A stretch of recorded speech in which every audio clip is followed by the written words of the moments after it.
Okay, let's look at doing undistortion on multiple frames. So let's take this clip for example. So this is quite a long clip. It goes from 0 to almost 2,500. And it's likely full of some really good frames to set distortion up with. So one thing I might want to do, because we're working with a really long clip, I might want to set my timeline down here from global to input.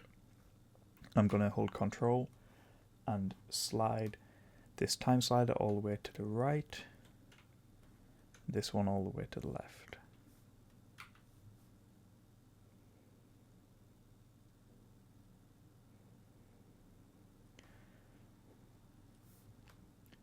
So I've now got access to pretty much every frame from this clip. So with a new lens distortion node, so press tab, type lens distortion.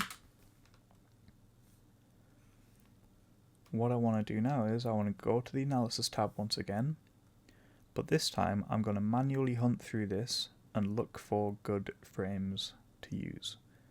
So when I say good frames, I'm looking for something that is sharp, as in like this is just a bit too defocused here, too blurry. So I'm going to look for something a bit better than that. And you do have to kind of take your time here. So I might say that frame there, frame 455. So it's as simple as pressing this detect button, just like we did with a single frame. This is going to create one keyframe. So if I press detect, here we have one frame that's been done, and just like before, I need to go around and manually clean this up. So this one looks fine. These two, so this is exactly the kind of issue that I was trying to describe before. Nuke has kind of falsely read this line, and it's put this point up here, and you can see that this yellow line doesn't quite follow the grid. This is an error or an anomaly, so we need to get rid of this. Otherwise, we're telling Nuke that, yeah, this is correct, that is a straight line. You're just going to have to straighten it with the software, and it will give you like a false positive result. So we need to get rid of that. Now, I accidentally just deleted the entire line. I only want to delete that point. Same with this one, a little bit suspect of that, so just to be sure, I'm going to get rid of it. These ones are fine. That one's fine. And it's just a case of having a quick scan around the image, looking for any major errors. Okay, so I'm happy with that frame. So notice that it's put a blue, tick on our timeline, and we've got a blue key in this, and we can use these to go between our keyframes. So let's have a scan through the footage one more time and look for something slightly different to try and solve, something that's going to cause a few more problems. Okay, so a frame like this might not be ideal, but it's going to give us some interesting problems to solve. So let's have a look at what happens when we press detect. So it's going to again draw grids on the screen, and we're going to get a second keyframe here. So we've got 2 of 2. That means we've drawn 2 sets of frames. So this one has a few more problems associated with it. Already, without even zooming in, I can see that there's going to be a problem around here. This little kink here. So we need to get rid of that point. This is definitely a problem. Get rid of that. This one. And it's a case of going around and looking for little faults. And tidying them up. So these two here, they would have a real negative effect on our solve. Even this one looks a little bit dodgy, and this one.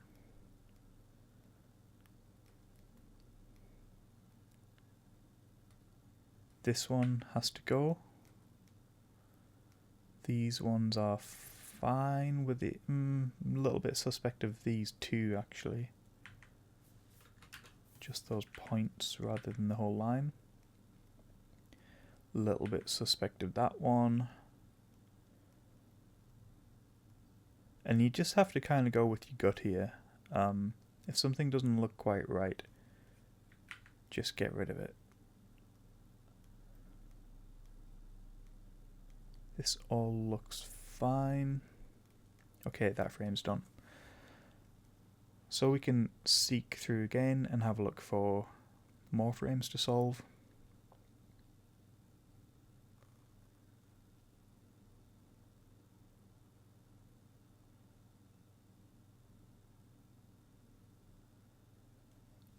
So something like this might chuck up some other errors where we've got these alternative black and white squares here. So let's see what it does. Detect, and let's have a look for any problems. So this one, a little bit suspect of, gonna get rid of it just to be sure.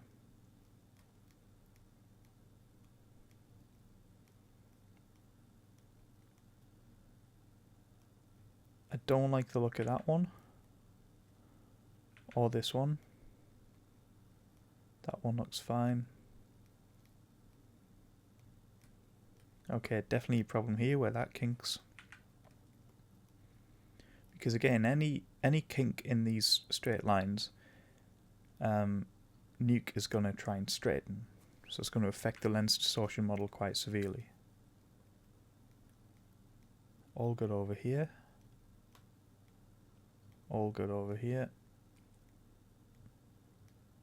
And some of these, they're just a little bit too close to the edge for me. Okay, that's looking great. These ones look fine.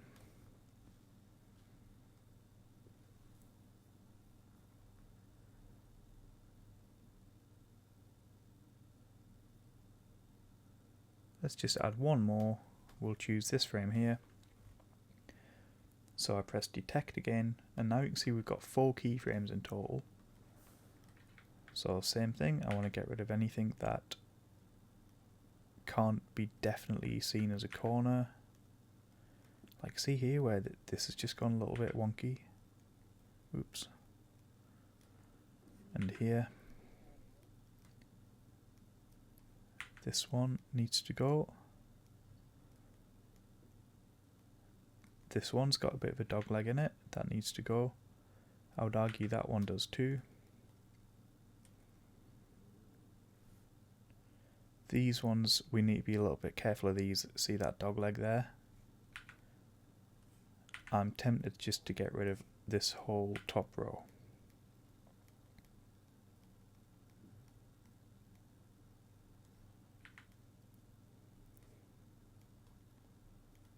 Oh, there's a bad one.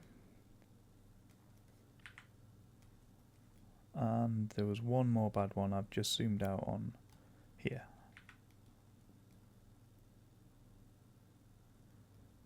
Okay, I'm happy with that. Now I am. Okay. So we've got 4 keyframes, and you can hop between these keyframes by using these buttons here, or we should be able to press Alt and left, or Alt left and right. That will hop between our keyframes. So we can, just before we solve it, have one last sanity check, make sure there's nothing like that and like that we've missed. And once we've done that, we can press solve. So this is going to take the average of all 4 of those keyframes and solve the distortion based on that. And from here, it's a case of copying the same nodes as we have over here. So it's undistorted it, and it's made the format slightly bigger than it was. So we need to take our crop node and paste it over here, and take our black outside node and paste it above our lens distortion. So that's going to give us, although we've used the same lens, we've used different parts of the grid, and we've got a bit more of an average of the results. So it's going to give us a slightly different result. The values on this lens distortion, on the lens distortion itself, are going to be slightly different. These denominator S values are going to be slightly different, the center is going to be slightly different, and the bounding box is going to be slightly different. So I would argue that this one is going to be a little bit more accurate because it's sampling from more sources. It's sampled from 4 different lens grids rather than just one. But really, like, both are valid. We can use either, but just bear that in mind. Like, if you can't solve it from one grid, you can solve it from a multiple of frames. But the most important thing from all of this is that this gives us our undistorted format, and it's this value here, 2082 by 1103. It's worth noting that this undistorted format is going to be different every time. If you shoot at different focal lengths on different lenses, at different focus distances, this value may come out different each time. But if you're confident that it's undistorted your plate successfully, then we can use it. We can test this as well. So in a similar way that we tested that it was distorted by using a roto node, we can test that it's successfully undistorted by doing the same thing. So this time, if I make a roto node after the crop and I draw in points on each of these corners, follow this line along, what I should find is that this line no longer deviates. The plate has been bent into shape so that every line that is straight in real life, i.e. the lens board that was shot, has been straightened and is now straight in Nuke, now that's been undistorted. So that's a nice little sanity check to just make sure that this lens distortion node has done its job and that our result has been successful. So that's lens distortion in Nuke using lens grids, and in the next video we're going to look at how we integrate this or implement this with a 3D match move. Okay, so when it comes to doing the match move, the camera tracker, we first have to just do a little bit of extra work to calculate the field of view or the focal length. I do have another video covering this. It's called Match Move in Nuke, calculating the film back and focal length with F-SPY, field of view, and it is this video here, Match Move in Nuke 09, calculating FOV F-SPY. So I'll show you just what the source image is that we need to take into F-SPY, how to make them. So let's do that. So we're using the nodes that we created in the last video, these 3, where we've got our lens distortion, our bounded box crop, and what I want to do is take some images into F-SPY. So to do that, I'm picking something with strong vanishing points, i.e. these 2 images, and I'm writing them out. So the important thing is I'm undistorting these before I look at them in F-SPY. So F-SPY, I need to give undistorted images. So I write these out as JPEGs and read them into F-SPY. I calculate my focal length. Now bear in mind that if you follow the video that I've just shown you, that is all about calculating the film back for an unknown camera. We have a known camera here. It's an AJA Scion camera, so we know the film back. So keep that in mind. Now I'm going to skip over the F-SPY step and just give you the value that I calculated, which is 36.523 millimeters, and that's what we're going to use. So in order to do our camera tracker, we have to set it up so that it's coming from our plate. So we've got our plate come down here. If we follow this line all the way across, our camera tracker needs to act on our undistorted footage. So we know that this currently, coming from our original plate, is distorted. It's our distorted original plate. So we need to first undistort it before we do our match move. So what we have to do is copy these nodes and put them into this stream here. That's going to undistort our plate and overscan the format. Very important. We need to lay down our 2D tracks on our undistorted plate. Now this is a little bit of a conflict in my mind in terms of workflow. It's not very logical to me to have to commit to a lens distortion model before doing 2D tracks. It is unusual in match move to do that, but with Nuke, this is the way we pretty much have to do it. So what we have to be really conscious of is that we are doing our 2D tracks on the undistorted plate. So here's some I prepared earlier.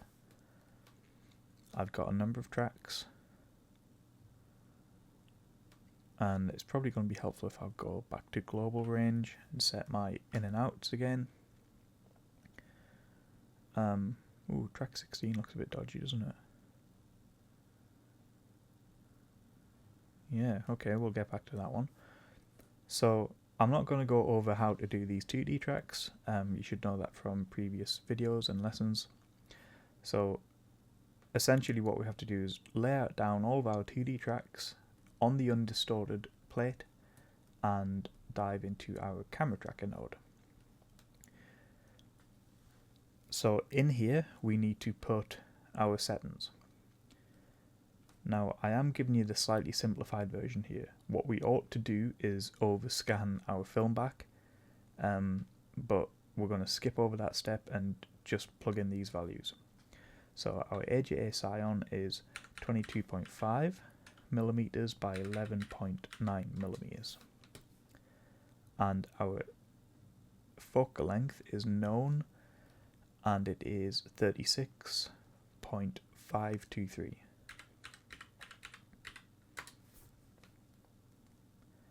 So we would then import our user tracks, import tracker, and I'm going to look for tracker 3. I'm going to give that a while to import. As we know, it nearly crashes Nuke to do this, especially when you've got a lot of frames and a lot of tracks. Okay, after some stalling, that's now in there. So the next step would be, as you know from the other classes, would be to solve this camera and have a quick check of the results to make sure that it's not completely off and it looks fine. And then we would do our usual process of checking the quality of our solve. So yeah, I'm a little bit suspect about this point here. User track user 11 it's down as, and we might find that that's got a really high error. So before I went to the bother of orienting this, I would definitely get rid of that point and solve it again. Now the important thing to notice here is we've said that there is no lens distortion. That's because we've undistorted our plate manually. So we've baked in the undistorted plate before we've gone to our tracker and camera tracker node. So we don't have to do anything with this.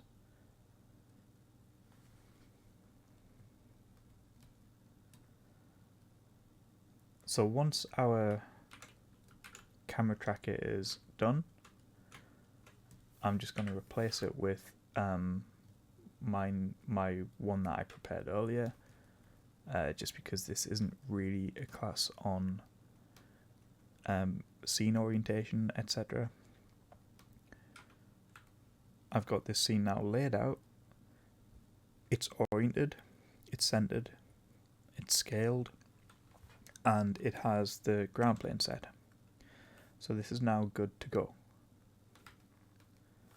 So just to recap on that, we do our tracks on our undistorted plate, our camera tracker gets plugged into our undistorted plate, we use the film back from our camera, that is correct, and the focal length that we calculated from F-Spy. Now, the values you see in here, I have actually done an overscanned film back. That is something a bit extra, so if you want to go the extra mile to get this match move absolutely nailed, you can look into that. The idea behind that is we've overscanned the format, so that effectively means our film back has changed slightly. That changes the relationship between our film back and our focal length, thus changing the field of view, which we know is very important.